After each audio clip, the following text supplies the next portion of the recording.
நாளை பள்ளிகளுக்கு விடுமுறை.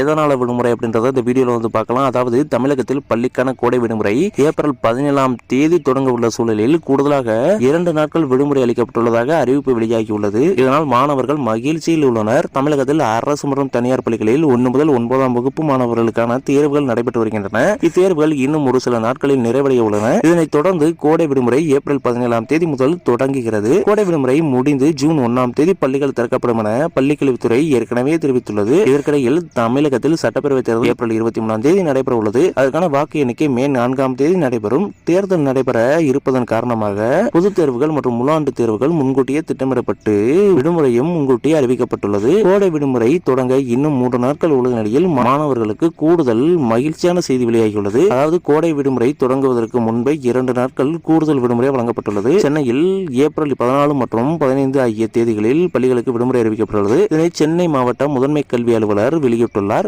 ஏப்ரல் 15ஆம் தேதி சட்டமன்ற தேர்தலுக்கான பயிற்சி வகுப்புகளில் ஆசிரியர்கள் கலந்து கொள்ள வேண்டியிருப்பதால் அன்றைய தினம் சென்னையில் உள்ள அரசு மற்றும் அரசு உதவி பெறும் பள்ளிகளுக்கு விடுமுறை அளிக்கப்பட்டுள்ளது. ஏற்கனவே ஏப்ரல் 14ஆம் தேதி தமிழ் புத்தாண்டை முன்னிட்டு பள்ளி கல்லூரிகளுக்கு விடுமுறை அறிவிக்கப்பட்டுள்ளது. இதனால் ஏப்ரல் 14 மற்றும் 15ஆம் தேதிகளில் தொடர் விடுமுறை கிடைக்கிறது. அப்படி ஏப்ரல் 16ஆம் தேதி மட்டும் பள்ளிகள் செயல்படும். அதன் பின்னர் ஏப்ரல் 17ஆம் தேதி முதல் கோடை விடுமுறை தொடங்கும் என தெரிவிக்கப்பட்டுள்ளது.